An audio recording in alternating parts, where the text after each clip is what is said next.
What the fuck? Everything about this is so cute. The ending pissed me off.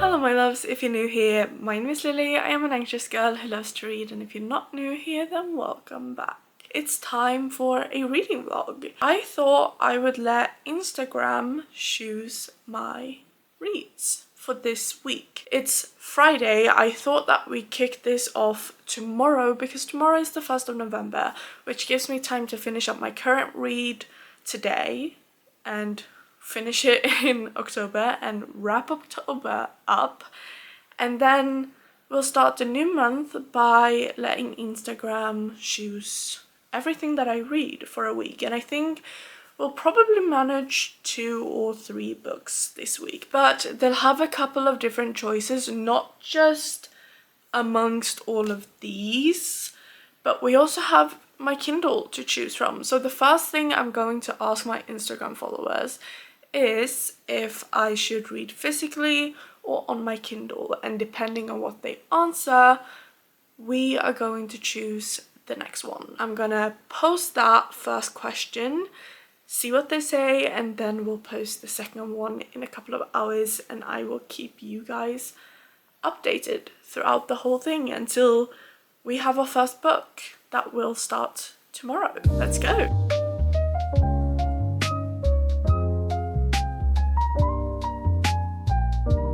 It is Saturday evening and it's time to start this reading vlog for real. It's time! It's also November 1st, so Mariah Carey is on repeat in my head. I mean, to me, November is still an autumn month, but everyone else seems to have decided that we are switching from autumn Halloween vibes to winter Christmas vibes. I'm not really there yet, but give me a few weeks and I'll join you. I had a couple of questions for my Instagram followers that I needed their help deciding what book I was going to read, clearly, because Instagram's deciding for me. And my first question was, should I read a physical book or read a Kindle book? I let it be up for about an hour before I went on to the next question because it was in the evening and I wanted the book decision to be the one that was up for the longest. Now it says 87% of people want me to read a physical book, but when I stopped it was 71%. So it's still, the result's the same, it's even more for the physical book, if that makes sense. Since they chose, I'm including myself in this, a physical book, my next question had to be, should I stick to my November TBR, my physical November TBR, like a good girl, or should I be a bad girl and read something else? And 81% of people wants me to be bad. No TBR book it is. And my last question then was, which book? So I picked out 3 books that are not on my November TBR, but that I own physically, that I really, really want to read. And I want to read them equally as much. But I'm not going to tell you the other 2, because if they, in the next round, choose a physical book again and not a TBR book, if I ask the same questions, I might change the questions though, but we'll see. But they might be contenders still. So I'll sip it on that one. The 3 options that they had that I wrote out was Greek mythology new release, Brother's Best Friend romance, or fantasy book with knights. If you can guess the books, like the Brother's Best Friend one, that could be like whatever Brother's Best Friend romance book ever, but the others are a bit more specific. But we have a winner, and it's the Greek mythology new release. It was very split on this one. Like, they weren't nearly as unanimous on this one. But Greek mythology won with 44%. So Greek mythology it is. And I'm very excited because it's a sequel to the very first book that I read in 2025.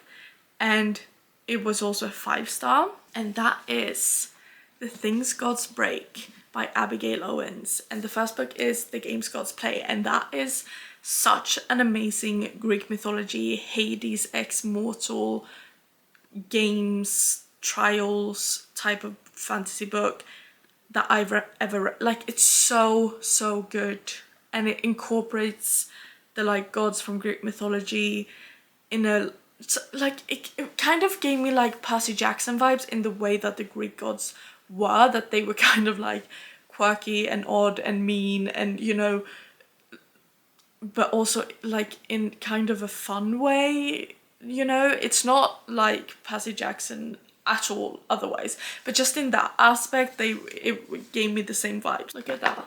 Let's just take a moment for the art under the dust jacket, and also take a moment for the end papers, because my god, that is stunning. Let's start this reading vlog for real and read our first book picked by my Instagram followers.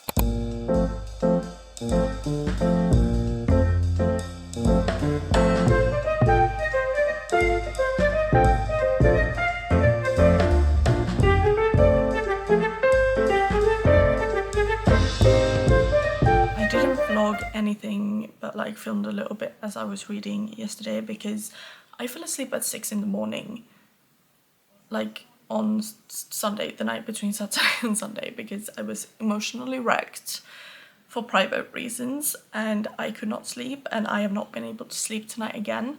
So I was supposed to edit an entire video this weekend that was supposed to come out today. Haven't been able to get that done. I'm just like walking around in a fog, and I don't know, there's just too much going on in my private life. I have a bad hair day. I'm breaking out all across my forehead, so I have a little hat on because I can't be bothered. I can't. I don't have the energy for any of it, but I do have the energy for this, and I am almost halfway through, like nearly. I'm 45 chapters in, and you might think 45 chapters, 223 pages, make it make sense, you know? But some of these chapters are really short. This is relatively fast-paced, even though like the first book had me a bit more like swept up, so it's gonna be a little bit like, it's always difficult to talk about sequels because I can't spoil anything. My mother's on the phone, you might hear her a little bit in the background. Hope it's not too bad. And this picks up like immediately, like moments after the end of The Games Gods Play, which I loved because it really threw us into it. But we're in a new place in this world, and there's a lot of mysteries going on that have continued on from the first book. Some things are like, there are moments where I'm like, oh my god, now that makes sense from the first book, and then there's some things that I'm like, hang on a second, what the fuck? You know, so it's you're jumping between getting answers and getting more questions, because it's all a lot more complicated than it seemed in the first book. We're finding out things as the FMC is finding out things, and I really think that it's really fleshing out and deepening this story. Things that I loved about the first book, some of those things aren't in here because those things were like trials and high stakes, and it's still high stakes, but now everything's changed, which means that I'm not getting the same feeling as I did when I read the first book, but I still really love the characters. I love the way that this story is continuing, but it's just a little bit in like my energy where it's not like feeling the same, if that makes sense. I need something big to happen that makes something change soon, or else we're just gonna trudge on for this, and it's gonna start getting boring for me. I probably won't finish this today, but I'll probably finish it tomorrow. It's Monday today, so I'm thinking that I am gonna pose the first next question for our next book pick today, so that I can start it tomorrow after I finish this, or maybe the day after that, but just so that we're ahead of it, you know? So I'm thinking that the question I'm gonna pose is, why doesn't my phone recognize my face? This is me thinking very hard. This brain is braining. How should we ask it? Because I don't want to post the exact same questions, you know, because then it's gonna get boring. I need to keep my followers on my toes, you know? Should I just ask them, like, fantasy or romance book? And then when they've chosen the genre, we can ask Kindle read or physical read, and then they're gonna get to choose the book after that.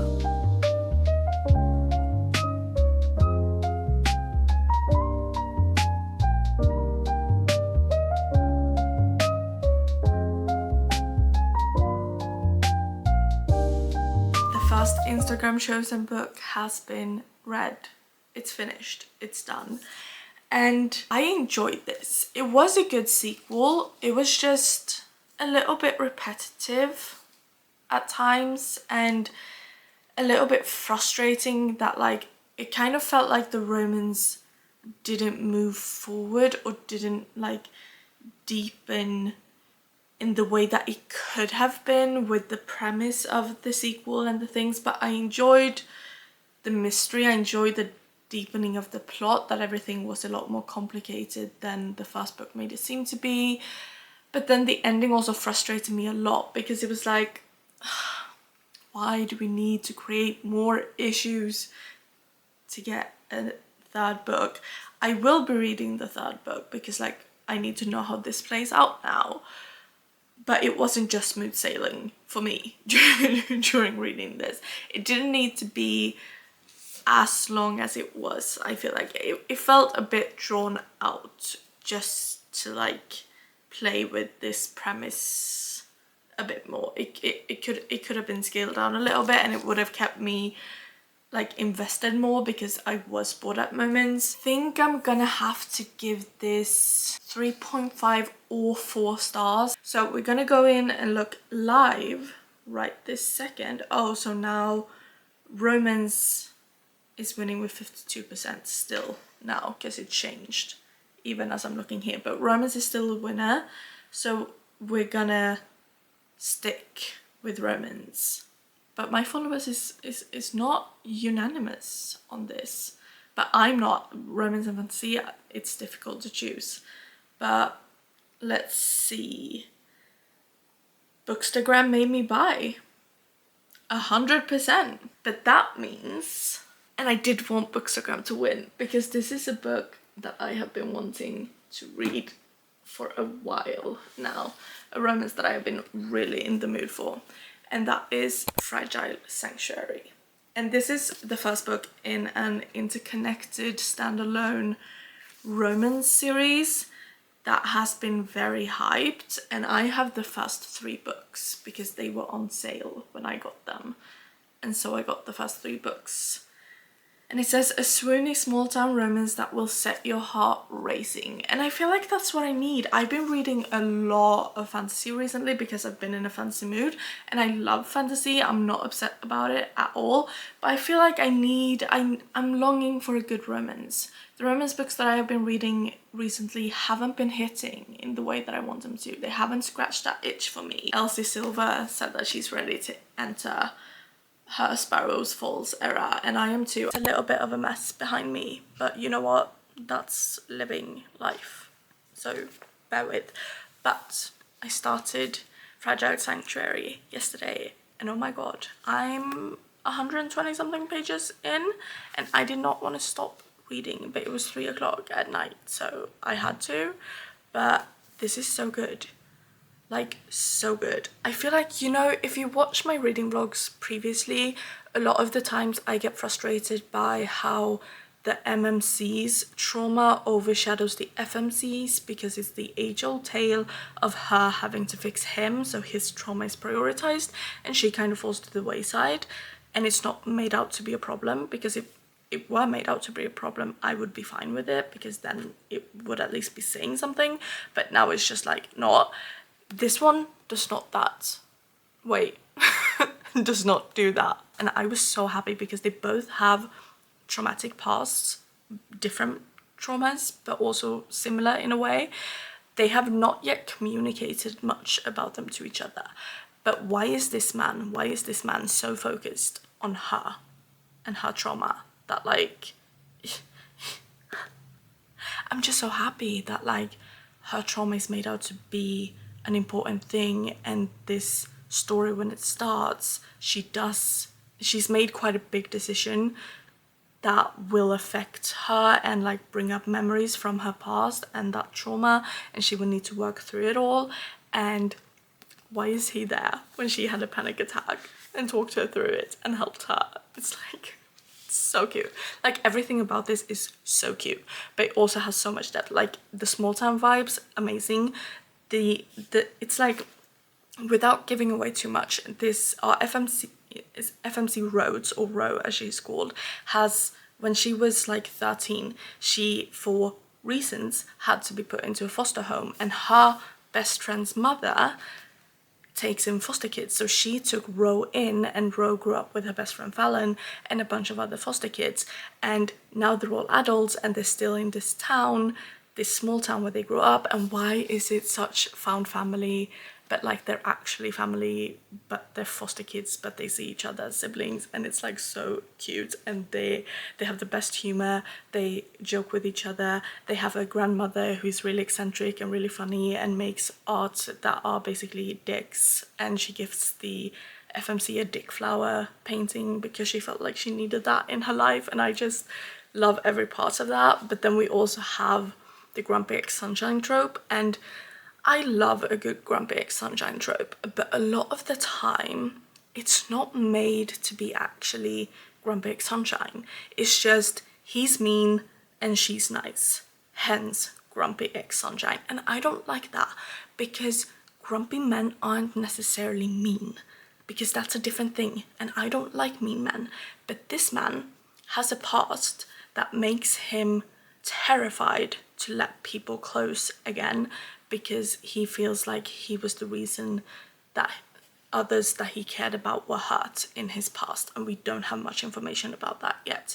So his grumpiness is because he has a wall up where he's trying to keep everyone out, and he's legit trying to protect their lives, like for real. It's not in his head, it's quite literal.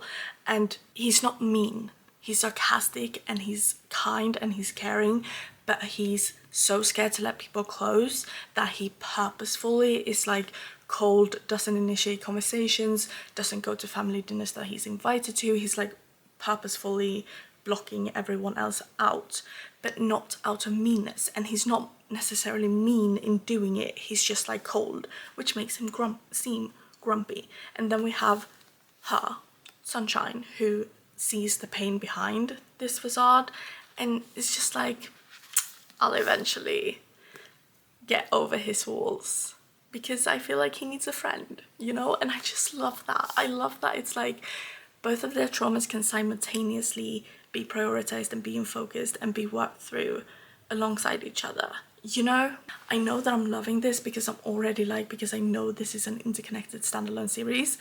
When a new character showed up, a woman who was showing signs of, I was like, she's hiding from someone. She's possibly a husband, hopefully an ex-husband, but she's scared and she's in hiding. And I was like, she's gonna be the FMC in a different book, but which one of Rose and Fallon's foster brothers is she gonna have as her MMC? Because like, of course it's gonna be Rose foster siblings that the other books are about. It has to be. So I'm already like trying to figure out, you know, matches. And then the one that I thought it was going to be had an interaction with this woman, and I was like, oh, it's so gonna be them in a different book. It's so gonna be the two of them. Instagram's then gonna need to choose if I should continue on the next book when I'm done with this, or if they're gonna be mean and make me pick something else. But fingers crossed that they're going to be kind, because I already want to pick up the next book. I'm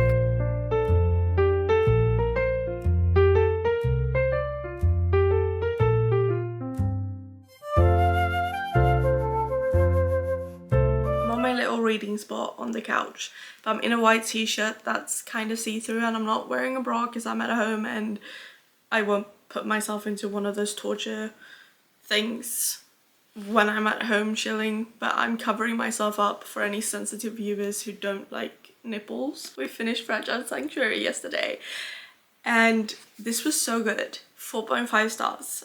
The only reason it wasn't 5 stars was partly because it didn't give me 5-star vibes. You know that feeling you get when you read a 5-star? That's like what most of the time makes me give books 5 stars, unless it's so like beautifully written that there's no critique other than that I necessarily didn't fully vibe with it, then I'll also give it a 5-star, but it's a different conversation. There were points where I didn't fully vibe with the writing, and I think that's more on me and not on the author, clearly, because she can write. She's a really good writer, and the love story and the way she handled both of their traumas and the way things played out was really good, and I loved the found family that's like actual family since their a foster family thing. The ending pissed me off, but not in a bad way, in a good way, because I didn't see it coming, and then when it turned out the way it did, I was like, no, I like that person. I was starting to think of a person being a potential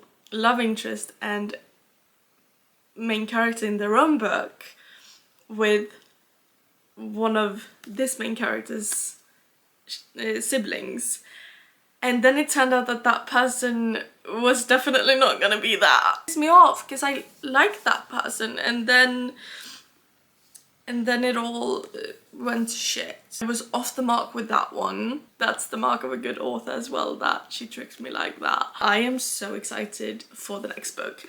And my lovely, lovely, lovely, lovely Bookstagram followers, unless things have changed since I last looked. No, it hasn't, it's just gotten better. They voted 62% for me to continue the Sparrowfall series. And I am so grateful. My beautiful followers. I don't know who's the main character in this one, but let's find out by reading the back. Trust doesn't come easily when you've been running for as long as I have. Thea! Oh, I love Thea. I want to know more about Thea. That makes me so happy that it's actually Thea's book, which I'm right about the couple. I was right. I was right about which foster brother was gonna be hers, which is why moving in with a man I barely know is such a bad idea. Shepard Coulson is all golden boy charm and devastating good looks, but I know the dangers of easy smiles and promises. I have the scars to prove it. Only the handsome contractor won't stop coming by the bakery and prizing little truths from my lips. Those amber eyes of his seem far too much. And when secrets from my past come crashing down, it's Shep who's determined to keep me safe, even if it means moving into my rundown cabin and working his way into my heart. But it goes from my old life as unfinished business, and when he finds me, he'll do anything to tear my life apart, including ending it for good. This is what I loved about this book too, because it's not just that they have trauma, there's something else going on apart from the romance, but it doesn't take away from the romance, it deepens it. And from the moment that we met Thea, there was only one, because we meet her in this book because she starts working at the florist place that Ro works full-time at.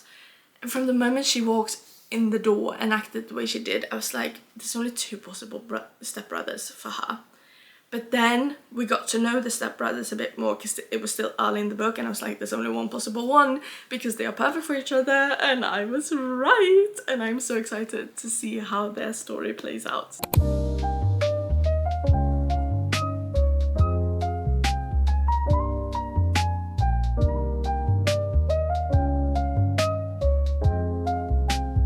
I am more than halfway through, and I love the FMC and the MMC. More than halfway through. It's so good. It's so good. I love them. I love the depth. It's not the slowest of slow burns, but it's more of a slow burn than the first book was. And I really love that they're taking the time, and there's like an emotional bond developing alongside the desire, but the emotional bond is developing fast, and then that is leading the steps towards desire. Like, they just kissed for the first time and we're 200 pages in, and I love it. I can't wait to see who the 3rd book is about. There's multiple possibilities. I love the bakery owner Sutton, and I really hope that she has her own book and a love interest. I have an idea of which foster brother I think it could be, and I think it could be the hockey player, but I'm not sure. And then there's the sheriff, he's also one of the foster brothers, and I think we've met in this book who his love interest is going to be. Her situation is so horrible that I don't think theirs is going to be the next book. Like, a part of me hopes that she's going to be the love interest in the next book, or the FMC in the next book, because I want her to get out of the situation that she's in and find something better. But then I'm like, maybe she needs to get out of that situation, needs more time to heal before it's her book. So maybe it's the bakery owner's book that's next. But then we also have Fallon, who's one of the foster siblings and the first book's main character's best friend. And I'm really excited for her book, and I have no idea who her love interest could be. Like, none. I love it. I love that I'm like looking for who could be whose love interest, and just getting excited for the next books. I desperately need the next books, and I know that they're still on sale, so I'm like, should I? I think I should. I don't want it to end, but I also don't want to stop reading, and I fear I may read through this tonight.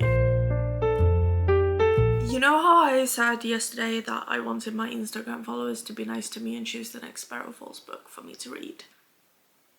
They chose violence. They did not go along with that plan. To be fair, I did not say it to them, but I hinted at it by being like, I'm gonna binge Delicate Escape tonight, help me choose my next book, wink wink. They did not get the wink part, so they wanted me to read something else.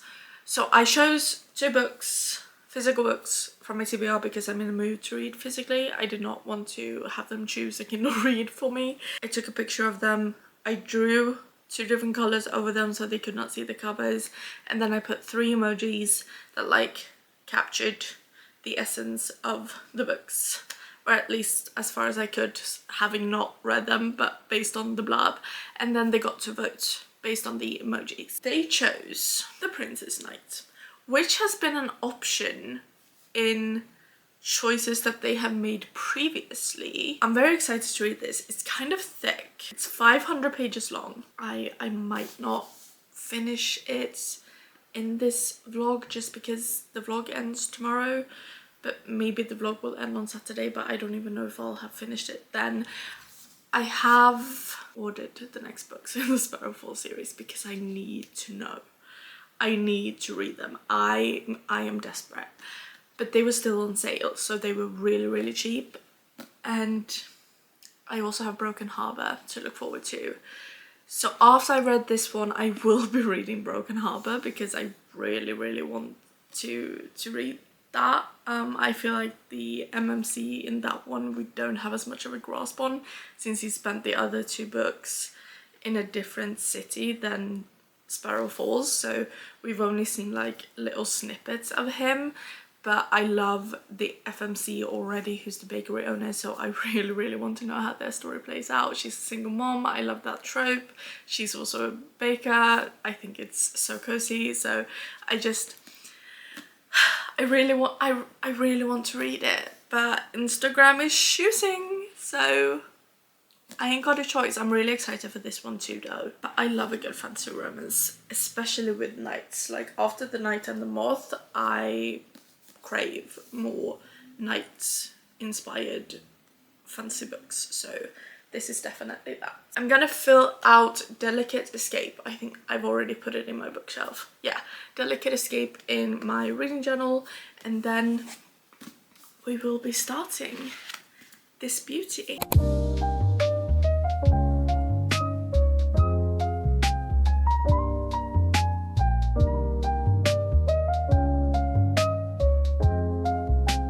It is officially Saturday, and technically this reading vlog is over because it's been 7 days since we started it, which is a week. And our last read, The Princess Knight. I started it yesterday. I'm 120 maybe something pages in, like 126. I don't know.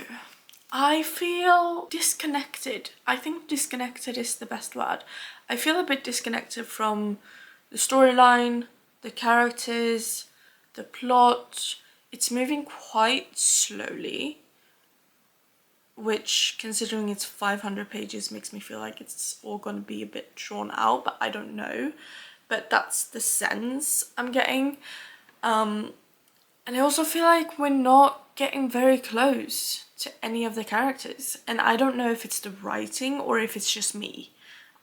That I can't say. So far, like 120 pages in, I don't really care about the characters or their goals or what they want.